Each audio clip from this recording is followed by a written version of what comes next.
ناظرین السلام علیکم ورحمۃ اللہ وبرکاتہ۔ میں ہوں پروفیسر وارث محمود۔ سنو ٹی وی آج سے اپنے پلیٹ فارم سے دینی اور سماجی موضوعات پر مبنی ایک نئے پروگرام کا آغاز کر رہا ہے جس کا نام ہے آئینہ ادراک۔ اجمالاً اگر آئینہ ادراک کا مفہوم بیان کروں تو وہ بنتا ہے عقل کا شیشہ یا شعور سے آگاہی۔ یہ اصطلاح دراصل حکیم الامت علامہ اقبال رحمۃ اللہ علیہ کے ایک شعر سے مستعار لی گئی ہے، اور وہ شعر ہے: حادثہ وہ جو ابھی پردہ افلاک میں ہے، حادثہ وہ جو ابھی پردہ افلاک میں ہے، عکس اس کا میرے آئینہ ادراک میں ہے۔ یعنی اقبال فرماتے ہیں کہ میں نے اپنے شعور و ادراک سے مستقبل میں رونما ہونے والی واردات کا پہلے ہی اندازہ لگا لیا ہے۔ گویا شاعر مشرق قرآنی حکم کے مطابق ہمیں غور و فکر کی دعوت دے رہے ہیں۔ تو عرض کرتا چلوں کہ اس پروگرام میں ہم تفکر و تدبر کے دروازے کھولتے ہوئے ایسے اہم سوشل ایشوز پر بات کریں گے جن سے متعارف ہونا اور ان کا حل نکالنا دونوں ہمارے لیے نہایت ضروری ہیں۔ ہم یہ بھی جائزہ لیں گے کہ ہم فرد اور بحیثیت مجموعی معاشرے میں کیسے سدھار لا سکتے ہیں۔ میرے ساتھ اس پروگرام میں ممتاز مذہبی اسکالر محترمہ طیبہ خانم بخاری ہوا کریں گی، جو کسی تعارف کی محتاج نہیں ہیں۔ فصاحت و بلاغت میں اور فن گفتگو میں تو انہیں ملکہ حاصل ہے ہی، ساتھ ہی علم و دانش میں بھی عرفہ مقام رکھتی ہیں۔ لیکن ناظرین، اس سبجیکٹ پر بات شروع کرنے سے پہلے میں طیبہ خانم صاحبہ سے درخواست کروں گا کہ وہ ہمارے مطمع نظر یعنی آئینہ ادراک کے فلسفہ پر تفصیل کے ساتھ روشنی ڈالیں۔ جی میم، السلام علیکم ورحمۃ اللہ۔ السلام علیکم۔ آپ کیسی ہیں؟ تو اس پہ ذرا تھوڑی وضاحت فرمائیں، یہ آئینہ ادراک کیا فلسفہ ہے اس کا؟ وقت بدلتا ہے، اس کے ساتھ ساتھ حالات بدلتے ہیں، موسم بدلتے ہیں، موسموں کی ستیزہ کاری جاری رہتی ہے۔ قریہ ادراک میں عقل و خرد کی آئینہ سازیاں ان سارے حالات میں انسان کو نتائج سے بیگانہ ہونے نہیں دیتی۔ نتائج کا ظہور علت و معلول کے ضابطوں کی مانند ہوتا ہے جو ایوان عقل میں شعور و ادراک کی شمع روشن کیے رکھتا ہے اور انسان کو حقائق آشنا کرنے میں کبھی بخل کا مظاہرہ نہیں کرتا۔ آئینہ ادراک ماضی، حال اور استقبال کو دانش فرنگ کے زہرآلود حملوں سے بچا کر خاک مدینہ و نجف سے قلب و نگاہ کو ایک نئی زندگی عطا کرتا ہے۔ سبحان اللہ۔ قلب و نگاہ کو ایک نئی زندگی سے آباد کرتا ہے۔ نئی زندگی حیات جاوداں کا تاج پہنے ہوئے، عقل و خرد کے ایوان میں شعور کی شمع روشن کیے ہوئے، پردہ افلاک میں چھپے حادثوں کو دیکھتی اور ان سے اخذ کیے گئے نتائج سے قافلہ رشد و ہدایت کو تسکین فراہم کرتی ہے۔ آئینہ ادراک جگمگا اٹھتا ہے، لوح ادراک پر حقائق آشنا مفاہیم کے کارواں اترنے لگتے ہیں جو سعادت دین و دنیا کی خبر کے ساتھ مقدر ساز اعمال سے صراط مستقیم پر انعمت علیہم کی دعاؤں کی قبولیت کا پتہ دیتے ہیں۔ ادھر سے باب استجابت پر دستک دیتی ہوئی پاکیزہ دعاؤں کی خوشبو کے ساتھ مستجاب ماحول، اور دوسری جانب سے قبولیت کے لیے ماحول سازی کی تعلیم جو ہر جہت سے فراواں، جس میں بخل کا شائبہ نہیں، جو ہر کشت آرزو کو برابر کرتی ہوئی تربیت کے اثرات سے بہرہور کرتی ہے۔ وحی الہی سے تربیت کا مقدر ساز ماحول وَقَضَىٰ رَبُّكَ أَلَّا تَعْبُدُوا إِلَّا إِيَّاهُ وَبِالْوَالِدَيْنِ إِحْسَانًا إِمَّا يَبْلُغَنَّ عِندَكَ الْكِبَرَ أَحَدُهُمَا أَوْ كِلَاهُمَا فَلَا تَقُل لَّهُمَا أُفٍّ وَلَا تَنْهَرْهُمَا وَقُل لَّهُمَا قَوْلًا كَرِيمًا وَاخْفِضْ لَهُمَا جَنَاحَ الذُّلِّ مِنَ الرَّحْمَةِ وَقُل رَّبِّ ارْحَمْهُمَا كَمَا رَبَّيَانِي صَغِيرًا۔ واہ، سبحان اللہ۔ چونکہ آج ناظرین پہلا پروگرام ہے تو اسی مناسبت سے ہم والدین کے حقوق کے عنوان کی طرف بڑھتے ہیں، کیونکہ کسی بھی انسان، بلکہ یوں کہہ لیں کہ ہر ذی روح کی پیدائش کے بعد اس کا جو اولین مقام اس کو نظر آتا ہے وہ ماں باپ کا ہی ہوتا ہے۔ اس موضوع کی اہمیت کا اندازہ آپ قرآن پاک کی اس آیت کے ترجمہ سے بھی لگا سکتے ہیں جس میں اللہ تعالیٰ نے اپنی بندگی کے فوراً بعد والدین سے حسن سلوک کا حکم دیا ہے۔ ارشاد ربانی ہے: اور تمہارے رب نے حکم فرمایا ہے کہ اس کے سوا کسی کو نہ پوجو اور ماں باپ کے ساتھ اچھا سلوک کرو۔ تو میم یہ بتائیے کہ یہ ابھی آپ نے بھی وہ آیت پڑھی ہے، اس میں لا تعبدون الا اللہ وبالوالدین احسانا، اسی طرح کی ہمیں اور بھی آیات قرآن مجید میں ملتی ہیں جہاں پہ اللہ تعالیٰ اپنی توحید کے فوراً بعد والدین سے حسن سلوک کا حکم فرماتے ہیں. تو اس میں آپ کیا حکمت دیکھتی ہیں؟ سر بالکل بجا فرمایا آپ نے. قرآن کریم میں بہت سے اہم موضوعات کو بیان کیا گیا ہے. مسئلہ حج مسلم امہ کے لیے ایک بہت زیادہ اہم مسئلہ ہے، مگر اس کے بارے میں صرف 2 آیات ہیں. درست. اسی طرح اور بہت سے مسائل ہیں جن کے بارے میں کم آیات بیان کی گئیں. والدین کا مسئلہ اتنا زیادہ اہم ہے، اتنا امپورٹنٹ ہے کہ 17 مقامات پر خالق کائنات نے قرآن کریم میں 17 ٹائمز والدین کے مقام شامخ کو اجاگر کیا ہے. اور جیسا کہ آپ نے فرمایا اور میں نے بھی ابتدا میں جو آیت آپ کی نظر کی ہے، اس کے علاوہ قرآن کریم کی بہت سی آیات ہیں، اور اس میں یہ ہے کہ 5 مقامات تو صرف ایسے ہیں جہاں والدین کو خالق کائنات نے اپنے فوراً بعد بیان کیا. جیسا کہ ایک مقام ہے جہاں فرمایا لا تعبدون الا اللہ وبالوالدین احسانا. ایک مقام پہ فرمایا وَاعْبُدُوا اللَّهَ وَلَا تُشْرِكُوا بِهِ شَيْئًا وَبِالْوَالِدَيْنِ احسانا. اللہ تشرکوا بِهِ شَيْئًا وَبِالْوَالِدَيْنِ احسانا وَوَصَّيْنَا الْإِنسَانَ بِوَالِدَيْهِ حُسْنًا. اور پھر یہ جو آیت میں نے تلاوت کی وَقَضَىٰ رَبُّكَ أَلَّا تَعْبُدُوا إِلَّا إِيَّاهُ وَبِالْوَالِدَيْنِ احسانا. تو ہر آیت میں اگر ہم غور کریں تو جو ماہرین ہیں قرآن کریم کی تفسیر کے، انہوں نے جتنا تبصرہ کیا ہے اس کے لیے تو یہ موضوع اتنا زیادہ وسیع ہے، اس کی اتنی اس میں وسعت ہے، اور اس میں اتنا زیادہ خالق کائنات نے اس موضوع کو پھیلا کر بیان کیا ہے کہ اگر ہم اس پہ بات کریں تو قضا وَقَضَىٰ رَبُّكَ أَلَّا تَعْبُدُوا إِلَّا إِيَّاهُ وَبِالْوَالِدَيْنِ احسانا. قضا کا لفظ ہے، حکمہ نہیں کہا، امرہ نہیں کہا، قال اللہ نہیں کہا کہ خدا نے فرمایا ہے. قضا خدا کا فیصلہ ہے، حتمی فیصلہ ہے، اٹل فیصلہ ہے، ناقابل تبدیلی ناقابل تغیر فیصلہ ہے. اللہ تعبدوا الا ایاہ، خبردار ہرگز اس کے سوا کسی کی پرستش نہیں کرنا. وبالوالدین احسانا، اور بلا فاصلہ اپنی بندگی، اپنی عبدیت، اپنی پرستش کے ذکر کے فوراً بعد والدین کے ساتھ حسن سلوک اور ان کے ساتھ اچھے برتاؤ کو بیان کیا. آپ کی بات سے ایک بات میرے ذہن میں آ رہی ہے، یہ بددعا سے، کہ کمپلیٹ تو بڑے بھی نہیں ہیں، تو بچوں سے کئی دفعہ کوئی غلطی ہو جاتی ہے، والدین کو ناراض کر بیٹھتے ہیں، فرما برداری اس لیول کی نہیں کر پاتے جو اللہ رسول کا حکم ہے. تو یہ فرمائیں کہ اگر ان سے کوئی اس طرح کی بات ہو جاتی ہے جس سے والدین ناراض ہو جاتے ہیں تو ان کی کیا سزا ہے؟ سر یہ بہت ہی زیادہ، جیسا کہ میں نے عرض کیا، لرزا دینے والا موضوع ہے، جس میں اتنی سخت احادیث ہیں کہ 3 چیزیں ایسی ہیں جو قابل بخشش نہیں. الشرک باللہ، درست، تو یہ تو انڈرسٹوڈ ہے مسلمان کے لیے کہ کتنا بڑا جرم ہے. ایذاء الوالدین، اللہ اکبر. اور ایک مقام پہ فرمایا کہ 3 افراد ہیں، 3 گروہ ہیں جن کے لیے بخشش نہیں. تو اس میں فرمایا کہ قاطع الرحم، جو اپنے اعزہ کے ساتھ قطع رحمی کرتے ہیں، صلہ رحمی نہیں کرتے ہیں.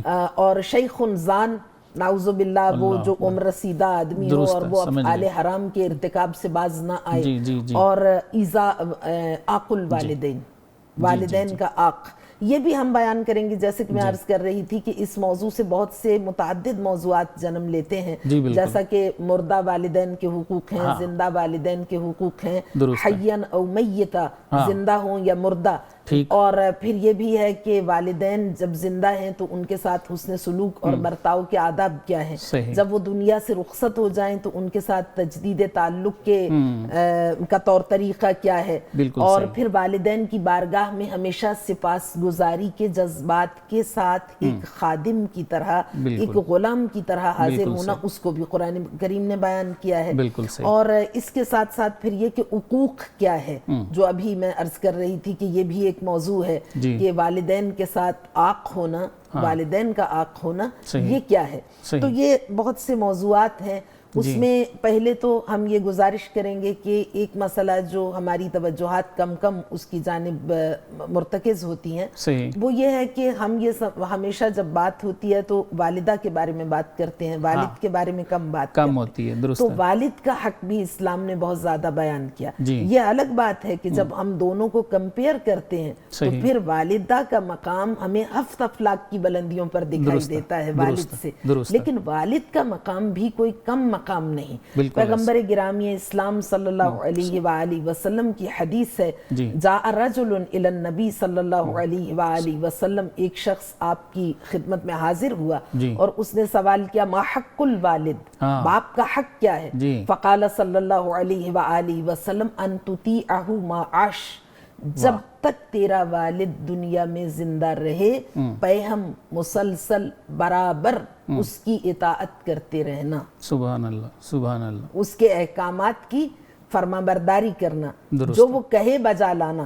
اور پھر اسی سلسلے میں والد کے بارے میں ہے کہ اذا کان یوم القیامہ کشف غطاء من اغطیۃ الجنہ، جب قیامت میدان قیامت بپا ہوگا تو جنت کے پردوں میں سے ایک پردے کو ہٹا دیا جائے گا، تو ایک بہت ہی زیادہ مسحور کن خوشبو عرصہ محشر میں پھیل جائے گی، اور وہ خوشبو 50,000 کے فاصلے سے استشمام کی جا سکے گی۔ جس نے اپنے والد کی دل آزاری کی وہ خوشبو اس تک نہیں پہنچ پائے گی۔ پھر حدیث میں بیان کیا گیا، سئل النبی صلی اللہ علیہ وآلہ وسلم، آقا سے سوال کیا گیا ما حق الوالد علی ولدہ، باپ کا بیٹے پر کیا حق ہے؟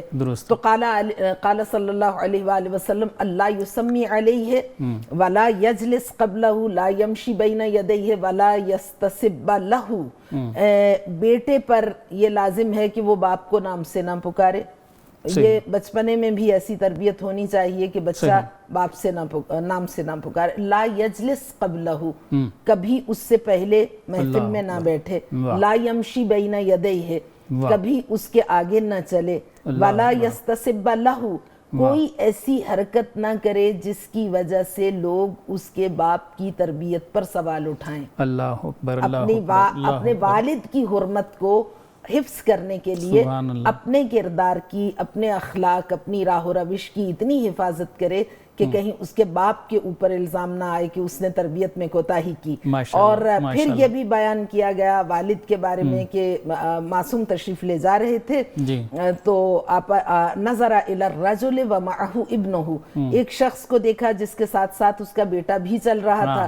والابن متکئ علی ذراع الاب، بیٹے نے باپ کے بازو پر ٹیک لگائی ہوئی تھی، یعنی اس کا تھوڑا وزن باپ پر تھا۔ فما کلمہ ابی مقتل لہ حتی فارق الدنیا، فرماتے ہیں کہ آپ نے اس سے کلام نہیں کی جتنا عرصہ زندہ رہے، آپ کو اتنا ناگوار گزرا کہ اس نے اپنے جسم کا کچھ بوجھ اپنے والد کے اوپر ڈالا ہوا ہے۔ والد کے بارے میں ایک اور بڑی خوفناک بات ہے، وہ یہ ہے کہ کہتے ہیں والد کی بد دعا سے بچو۔ اور اس سلسلے میں نے بہت سی احادیث جو مطالعہ کی ہیں، اس میں یہ ہے کہ ایاکم ودعوۃ الوالد، باپ کی بد دعا سے بچو، فإنہ احد من السیف، یہ نیزے کی انی اور تلوار کی دھار سے زیادہ تیز ہے خدا کی بارگاہ میں۔ اگر اس کی دل آزاری ہو جائے، اور کہا کہ جو باپ کی دل آزاری کرے انقطاع النسل، اس کی نسل منقطع ہو جاتی ہے یا منقطع ہو جاتی ہے، یا پھر وہ اولاد کی خوشی نہیں دیکھتا، یعنی اولاد ہے لیکن نافرمان ہے، اور جوان مرگ ہوتا ہے، اس کی عمر میں کمی ہوتی ہے۔ ایسی ہی ایک اور روایت ایک مقام پہ میں نے دیکھی کہ ایک شخص چل رہا تھا، غلام عربی زبان میں نوجوان لڑکے کو کہتے ہیں، تو آقا نے فرمایا قف یا غلام، یعنی اے نوخیز لڑکے، نوجوان رک جا، تو اپنے باپ کے آگے چلنے کی کوشش کر رہا ہے، جتنے قدم آگے چلے گا ایسا نہ ہو کہ خدا اتنے سال تیری عمر کو کم کر دے۔ اللہ، تو میم وقفے کے لیے کہا جا رہا ہے، ناظرین ایک وقفہ لیں گے، وقفے کے بعد دوبارہ حاضر ہوتے ہیں۔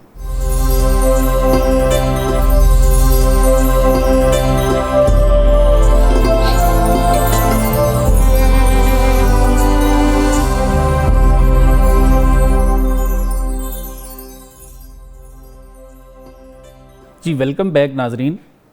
میم ایک اور اشکال ہے، اس پہ تھوڑا سا آپ کی وضاحت چاہتا ہوں۔ چھوٹے تو چھوٹے رہ گئے، ہم بڑے جو لوگ ہو گئے ہیں، ہم سے بھی والدین بہت دفعہ زندگی میں نیگلیکٹ ہوتے ہیں. اس میں خاص طور پہ جب ہم پریکٹیکل لائف میں آ جاتے ہیں، تو کمانا شروع کر دیتے ہیں، تو اپنے بزنس کو وسعت دینے کے لیے کبھی تو ہم زیادہ ٹائم اپنی دکانوں کو دیتے ہیں، کبھی ہم فارن کنٹریز میں چلے جاتے ہیں. والدین پیچھے نیگلیکٹ ہوتے ہیں، اور ہماری دنیا کی وہ جو حرص ہے اور ہوس ہے، وہ تو آپ کو پتہ ہے پوری کسی کی نہیں ہوتی، وہ بڑھتی رہتی ہے.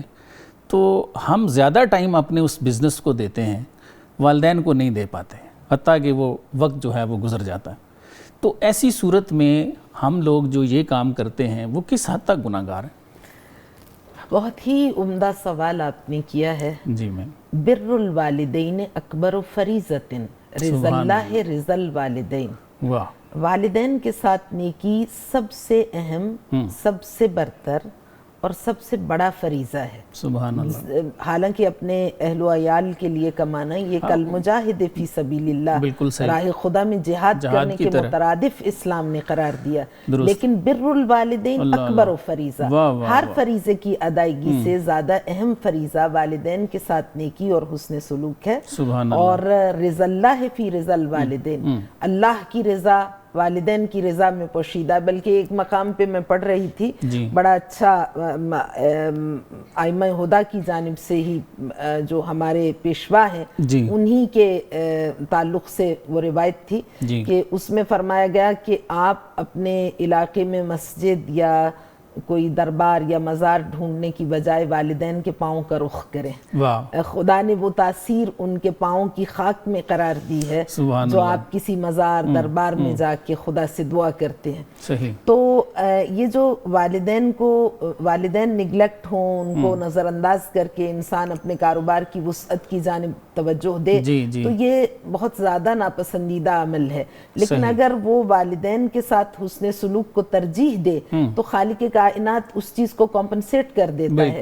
ہمارے پاس قرآن کریم سعادت بشر کا زندہ جاوید پیغام موجود ہے، معجزہ خالدہ. اس میں سورہ مبارکہ بقرہ میں جو ذکر کیا گیا ہے، اذ قال موسیٰ لقومہ، جب جناب موسیٰ علیہ السلام نے اپنی قوم سے کہا اذ قال موسیٰ لقومہ ان تذبحوا بقرہ، گائے کو ذبح کریں. قالوا ادع لنا ربک یبین لنا ما ہی، اپنے پروردگار سے پوچھو کہ وہ کیسی ہو. تو جناب موسیٰ علیہ السلام نے فرمایا انہ یقول انہا بقرۃ لا فارض ولا بکر عوان بین ذالک، وہ نہ جوان ہو نہ بوڑھی ہو، درمیانی عمر کی ہو. تو انہوں نے کہا فَفْعَلُوا مَا تُؤْمَرُونَ، تم فوراً انجام دو جو خدا نے حکم دیا. لیکن وہ کمپلیکیٹڈ کر دیتی تھی قوم بنی اسرائیل مسائل کو. تو انہوں نے کہا کہ قَالُوا ادْعُ لَنَا رَبَّكَ يُبَيِّن لَنَا مَا لَوْنُهَا، اپنے اللہ سے پوچھو اس کا رنگ کیسا ہو.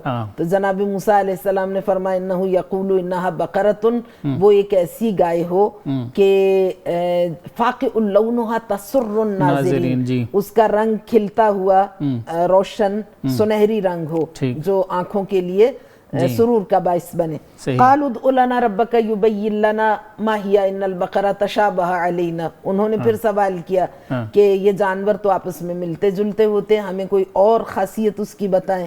تو قال انہ بقرۃ لا ذلول تثیر الارض ولا تسقی الحرث مسلمۃ لا شیۃ فیہا. اب جیسے جیسے وہ سوالات کرتے چلے گئے شرائط بڑھتی رہیں اور مسئلہ کمپلیکیٹڈ ہوتا چلا گیا. تو ادھر اس کی ایک داستان ہے، اور وہ یہ ہے کہ ایک بیٹا جو گاؤں سے شہر میں آ کے آباد ہوا اور اس نے خود اسٹرگل کی، اور والدین کی جانب سے تو اس کو کچھ نہیں ملا تھا، لیکن بہرحال وہ اسمارٹ تھا، اس نے محنت کی اور خدا نے اس محنت کو رنگ لگایا اور اس کا کاروبار اچھا ہو گیا. وہ اپنے والد کو گاؤں سے شہر میں لے آیا. تو والد اس کے سو رہے تھے اور کیز والد کے بستر میں کہیں رہ گئی تھی، اور اس کی شاپ کی کیز، اور وہ یہ نہیں چاہتا تھا کہ اپنے والد کو ڈسٹرب کرے. حالانکہ وہ نیند اتنی امپورٹنٹ نہیں تھی، یعنی وہ رات کو نہیں سو رہے تھے، دن کا کوئی ٹائم تھا، ایسے ہی اونگ آ گئی. لیکن بیٹے نے گوارا نہیں کیا کہ اپنے والد کو ڈسٹرب کرے. جو اس کے ساتھ پارٹی ڈیلنگ کے لیے آئی، انہوں نے کہا کہ یا تو ابھی ڈیلنگ ہوگی یا نہیں ہوگی، اور وہ منہ مانگے پیسے دے رہے تھے. لیکن اس نے کہا کہ میں اپنے والد کو زحمت نہیں دوں گا. وہ لوگ لوٹ گئے اور وہ ڈیل نہ ہو سکی. اب جب والد کی آنکھ کھلی تو اس نے اپنے والد کو نہیں بتایا. لیکن ان کو کسی طریقے سے پتہ چل گیا کہ آج اس کو نقصان ہوا. وہ بہت شرمسار ہوئے اور ان کے پاس ایک گائے تھی, اگرچہ وہ گائے کوئی حیثیت نہیں رکھتی تھی اس بزنس ڈیل کے مقابلے میں جو اس نے مس کر دی تھی. انہوں نے اس کو دی اور کہا کہ میں بہت شرمسار ہوں لیکن میری جانب سے یہ تحفہ تم قبول کر لو. بیٹے نے کہا یہ میرے لیے سب سے بہترین تحفہ ہے. اس کے بعد ادھر جناب موسیٰ علیہ السلام نے جب قوم بنی اسرائیل سے کہا گائے ذبح کرو اور وہ سوالات کرتے رہے تو وہ شرائط مشکل ہوتی چلی گئیں. وہ گائے ڈھونڈتے رہے مگر نہ ملی. وہ جو اس کے والد نے گائے دی تھی اس میں وہ شرائط تھی. اب جب وہ ڈھونڈتے ہوئے ادھر آئے تو اس نے کہا میں تو نہیں بیچوں گا, یہ تحفہ ہے. درست ہے. انہوں نے پھر اتنی قیمت بڑھائی کہ جو اس نے بزنس ڈیل نہیں کی تھی اور بالفرض اس وقت اس کو ₹1,00,000 اس سے فائدہ ہونا تھا تو وہ کئی ملین اس کو فائدہ ملا. میم یہ بتائیے کہ جس طرح ہم نے پہلے ایک بات کی کہ بہت سارے لوگ جو ہیں وہ اپنے بزنس کو پروموٹ کرنے کے لیے والدین کو نیگلیکٹ کرتے ہیں, بالکل اسی طرح بہت سارے ہم میں سے اپنے دینی معاملات میں ترقی کرنے کے لیے بھی والدین کو نیگلیکٹ کرتے ہیں. جیسے کچھ لوگ تبلیغ پہ چلے جاتے ہیں, 6 ماہ کے لیے آؤٹ ہیں گھر سے, والدین سپوز بیڈ پہ ہیں یا بڑھاپے میں ہیں تو سال یا 6 مہینے وہ تبلیغ پہ ہیں. کچھ لوگ عمرے پہ چلے جاتے ہیں, کچھ اپنی جو دینی سٹڈیز ہیں ان کو آگے بڑھاتے ہیں. تو یہ فرمائیں کہ اولا کیا ہے؟ یہ نفلی عبادات ہیں ساری.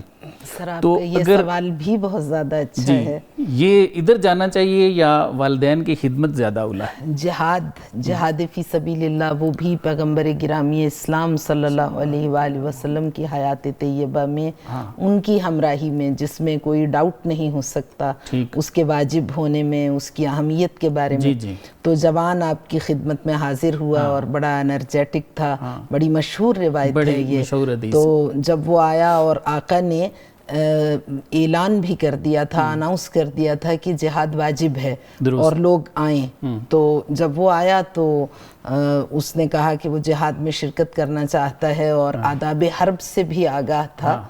تو آقا نے اس سے سوال کیا کہ اپنے والدین کے بارے میں بتاؤ. تو اس نے کہا کہ والدین کبیرین, بوڑھے ہیں. تو فرمایا کہ ان کی اجازت ہے؟ تو کہا کہ وہ تو اجازت نہیں دیں گے.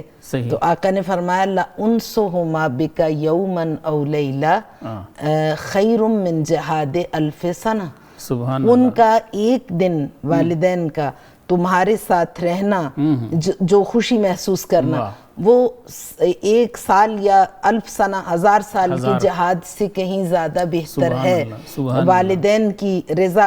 ایک اور حدیث ہے جس میں پوچھا گیا کہ والدین کے حقوق کیا ہیں, تو آقا نے فرمایا کہ شکرہما علی کل حال و طاعتہما فیما ینہیانہ و یأمرانہ. فرمایا کہ ان کا ہر حال میں ان کی بارگاہ میں سپاس گزاری اور شکر کے جذبات کے ساتھ پیش ہونا, وہ کیسا بھی سلوک کریں, اور طاعتہما, اور ان کی اطاعت کرنا, جس بات سے وہ روکیں اس سے رک جانا اور جس کا وہ حکم دیں اس کو بجا لانا. فی غیر معصیت اللہ, یعنی اگر وہ نماز واجب پڑھنے سے روکتے ہیں تو وہ ضرور پڑھو.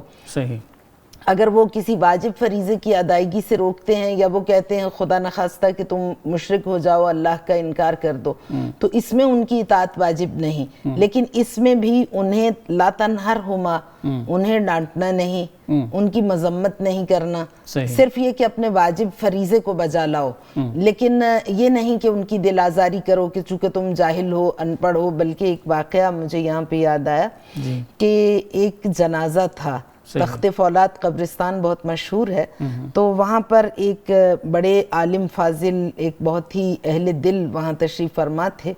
تو وہ جنازہ لایا گیا اور ان کی یہ کیفیت تھی کہ یہ بہت سی چیزوں کو دیکھ سکتے تھے, دیکھ لیتے تھے. جیسے انسان گناہوں سے دور ہوتا ہے, فاصلہ اختیار کرتا ہے, تو رفتہ رفتہ حجابات اس کی نگاہوں سے ہٹ جاتے ہیں. تو وہ اہل عرفان تھے. تو کہتے ہیں کہ جنازہ لایا گیا اور لوگ بہت زیادہ رو رہے تھے. کوئی شخص جوان تھا جس کا جنازہ تھا. تو میں نے دیکھا, یعنی وہ بیان کرتے ہیں کہ انہوں نے دیکھا کہ جنازہ اچھی حالت میں نہیں, اور جب وہ تکبیریں کہتے ہیں یا جو بھی کلمات اوراد اذکار جو مستحب ہیں میت کے ساتھ پڑھے جائیں, تو وہ ان کو سمجھ نہیں پا رہی میت. تو کہنے لگے کہ میں ان کے والد میں گیا اور میں نے پوچھا کہ اس کے والدین کہاں ہیں جی تو بتایا گیا یہ والد ہیں. تو وہ بہت زیادہ رو رہے تھے, والدہ بھی obviously بہت رو رہی تھی. تو والدہ تو اس قابل نہیں تھی, والد کے پاس گیا. تو میں نے ان سے پوچھا کہ آپ کا بیٹا, مجھے بہت افسوس ہوا. کہا کہ ہاں میرا بیٹا عالم, فاضل, بڑا نیک, نماز گزار, عبادت گزار, پرہیزگار. تو میں نے ان سے کہا کہ آپ کو اپنے بیٹے سے کوئی شکایت تھی؟ تو انہوں نے روتے ہوئے کہا کہ میرا بیٹا تو بہت اچھا تھا. میں انہیں ذرا سائڈ پہ لے گیا. تو میں نے ان سے کہا کہ اس وقت یہ بات مت کریں, آپ جلدی سے مجھے بتائیں کہ آپ بیٹے سے ناراض ہیں. ٹھیک. تو آپ کا بیٹا اس وقت عذاب میں ہے. تو انہوں نے کہا کہ بس ایک بات تھی کہ بیٹا بہت بڑا پڑھ لکھ گیا, عالم فاضل تھا, صحیح, اور ہم لوگ اتنے پڑھے لکھے نہیں. تو جس وقت کوئی محفل ہوتی تھی یا کچھ افراد بیٹھتے تھے تو اگر میں اپنی رائے دیتا تو بیٹا مجھے ٹوک دیتا تھا اور کہتا تھا کہ ابا آپ کو اس بارے میں معلوم نہیں تو آپ چپ ہی رہا کریں. تو وہ کہنے لگے کہ میرا دل دکھ جاتا تھا اور میں یہ سوچتا تھا کہ دیکھو میرا بیٹا اس طرح سے بات کر رہا. تو انہوں نے کہا کہ اس وجہ سے وہ بیٹا عذاب میں تھا. تو لذت العیش فی بر الوالدین, دنیاوی زندگی کی. اور ہاں پھر انہوں نے ان سے کہا کہ آپ معاف کر دیں, دل سے معاف کریں. پھر جب انہوں نے معاف کیا تو اس سے عذاب برطرف ہوا. لذت العیش فی بر الوالدین, ماں باپ کی اطاعت میں, ان کی اوبیڈینس میں اللہ دنیاوی زندگی کو آسان کرتا ہے. اور حدیث میں ہے کہ من احبا, جو شخص یہ پسند کرتا ہے کہ اس کی ان یخفف اللہ عنہ سکرات الموت, جب وقت موت آتا وجاءت سکرات الموت بالحق, جو قرآن کی آیت ہے, وہ سختی کم ہو جائے, تو اس کو چاہیے کہ وہ بارم بوالدیہ, اپنے والدین کے ساتھ حسن سلوک کرنے والا قرار پائے. تو اس کے فَإِذَا كَانَ كَذَلِكَ, اگر اس نے یہ کام انجام دیا تو اس کے دو نتائج ہیں. حَوَّنَ اللَّهُ عَلَيْهِ سَكَرَاتِ الْمَوْتِ, خدا موت کی سختیوں کو, وقت موت کی آزمائشوں کو کم کر دے گا, ختم کر دے گا. وَلَمْ يُصِبْهُ فَقْرٌ أَبَدًا فِي حَيَاتِهِ, کبھی زندگی میں اس کو فقر کا سامنا نہیں ہوگا, کیونکہ والدین کے ساتھ حسن سلوک, ان کی خوشی حاصل کرنا, اس مقصد میں کامیاب ہو جائے انسان کے والدین اس سے راضی ہوں, تو یہ بذات خود رزق کی وسعت کا باعث. یزید اللہ ببرہ خیرن کثیرا, جو وہ والدین کے ساتھ نیکی کرتا ہے, خدا صرف کوئی ایک خیر نہیں بلکہ خیرات کا ایک لازوال سلسلہ, کبھی نہ ختم ہونے والا, جو اس کے ساتھ شروع کر دیتا ہے. میم وقفے کے لیے کہا جا رہا ہے. ناظرین ایک وقفہ لیں گے, وقفے کے بعد دوبارہ حاضر ہوتے ہیں.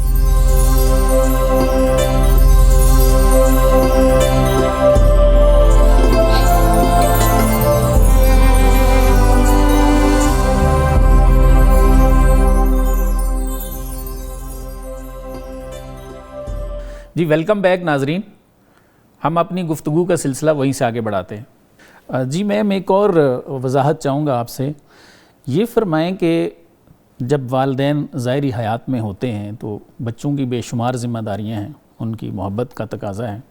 تو جب والدین وصال فرما جاتے ہیں تو اس کے بعد بچوں کا کیا حق ہے ان کے لیے؟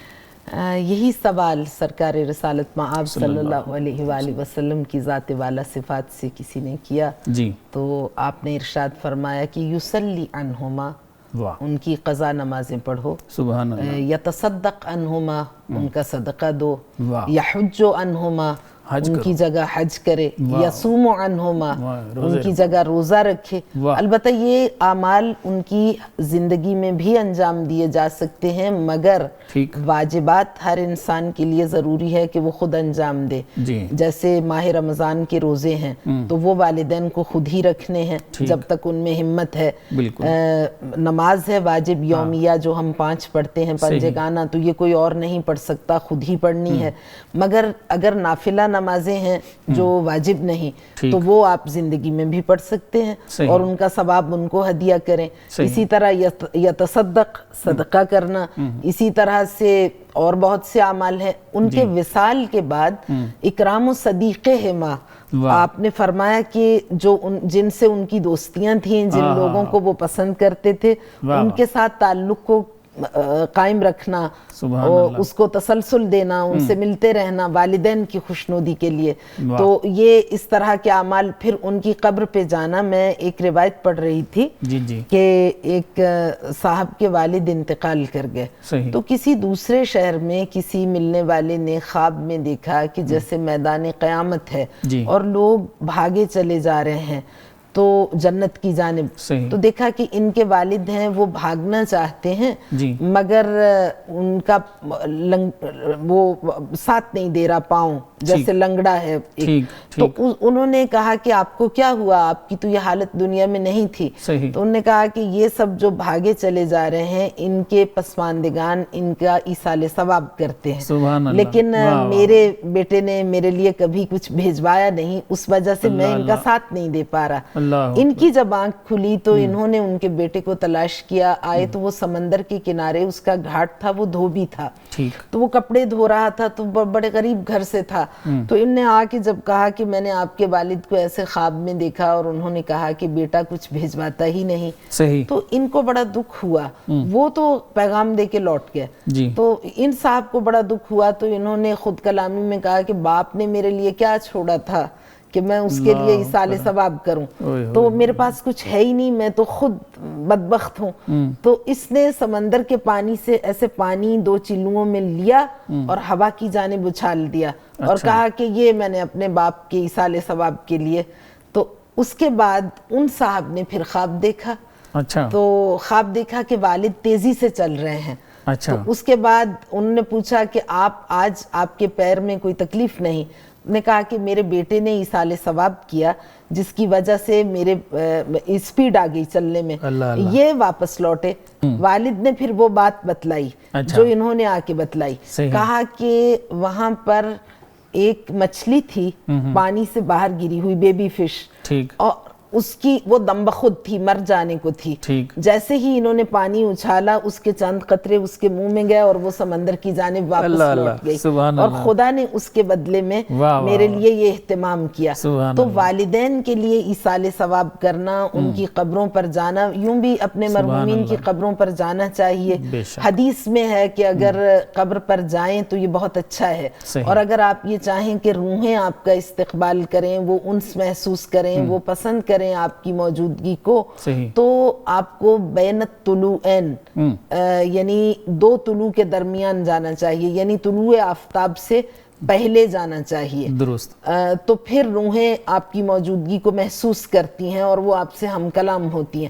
تو اس میں سر فہرست والدین ہیں. میں آپ سے گزارش کر رہی تھی، ایک روایت تھی کہ جاء رجل الی النبی صلی اللہ علیہ وآلہ وسلم فقال یا رسول اللہ ما حق الوالد قال ان تطیعہ ما عاش قال وما حق الوالدہ فقال ہیہات ہیہات لو انہ عدد رمل عالج وقطر المطر ایام الدنیا قام بین یدیہا ما عدل ذالک یوم حملتہ فی بطنہا. والد کا تو حق بیان کر دیا کہ جب تک تمہارے والد بقید حیات ہیں، زندہ ہیں، تمہیں ان کی فرمانبرداری بغیر کسی شرط کے غیر مشروط طریقے سے کرنی ہے. بے شک وہ تمہیں کسی ایسی بات سے منع کریں جس میں ان کا کوئی فائدہ نہیں اور تمہارا کوئی نقصان بھی نہیں، اسے بجا لانے میں مگر وہ منع کرتے ہیں، تو تمہیں اس سے رک جانا تمہارے لیے ضروری ہے. اس نے کہا کہ آپ یہ بتائیے کہ والدہ کا کیا حق ہے؟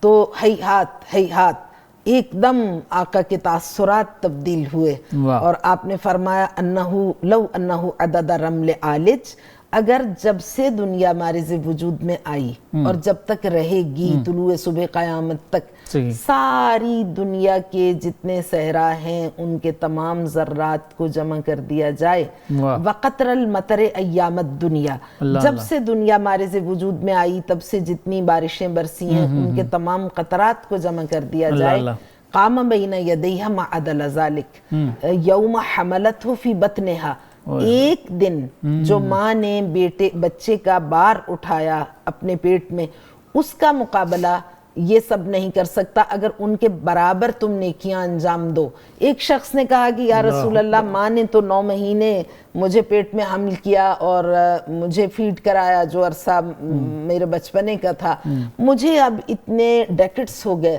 ان کی خدمت کرتے ہوئے. اور میں نے ان کے لیے ایک گہوارہ بنایا ہوا ہے بستر کا, جس میں انہیں بچے کی طرح جھولا جھولتی ہیں, میں لقمہ چبا کے ان کو کھلاتا ہوں, میں ان کے ڈائپر چینج کرتا ہوں, میں ان کو سارے ان کے جو بھی غلاظتیں صاف کرتا ہوں, جتنے بھی ان کے مطلوبات ہیں ان کو احسن طریقے سے مہیا کرتا ہوں. کیا میں نے حق ادا کر دیا؟ آقا نے فرمایا لا وَلَا بِزَفْرَةٍ مِّن زَفَرَاتِهَا, ماں کی ایک آہ, ایک اس کا کراہنا, اس کا بدلہ تم نہیں دے سکتے.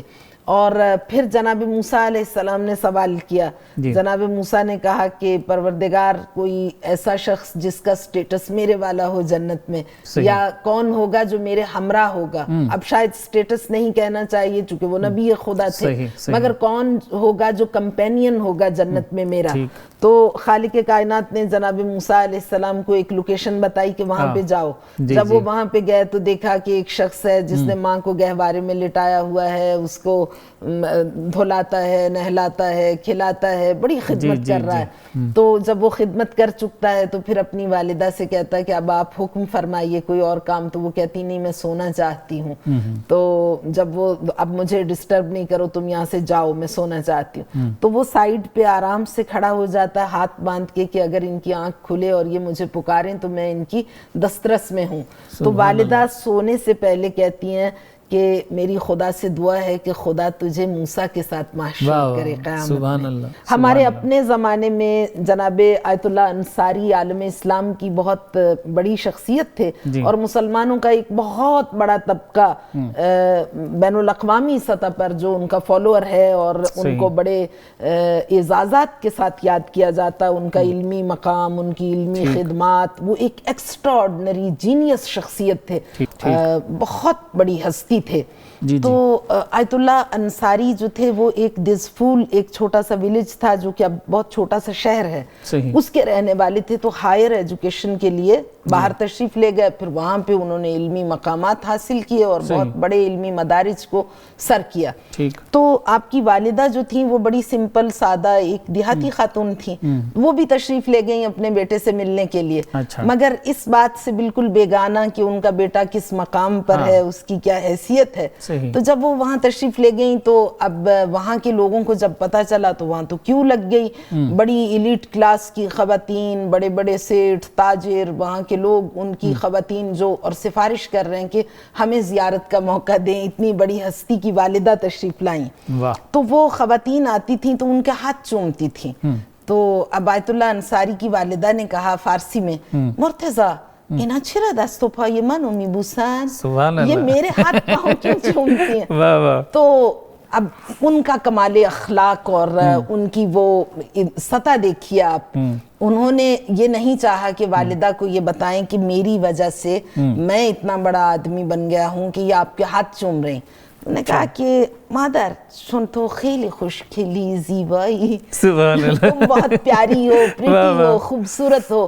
اس نے کہا مجھے بتاؤ, عورتیں تو اور بھی بہت خوبصورت ہیں, مجھے گھماؤ مت, بتاؤ یہ میرے ہاتھ پیر کیوں چومتی ہیں. انہوں نے کہا کہ چون تو اہل نمازی, آپ نماز گزار ہیں, عبادت گزار. نے کہا خیلی آہستان کے نماز میخونن, به من بگو راستشو بگو. پھر ڈانٹ کے کہا بہت سی خواتین ہیں جو نماز پڑھتی ہیں, یہ میرے ہاتھ پیر کیوں چومتی ہیں. وہ گھنٹہ بھر مختلف باتیں کرتے رہے, وہ اس لیے آپ کے ہاتھ پیر چومتی ہیں, اس لیے چومتی ہیں. آخر والدہ ناراض ہو گئی, انہوں نے کہا تم غلط کہہ رہے ہو.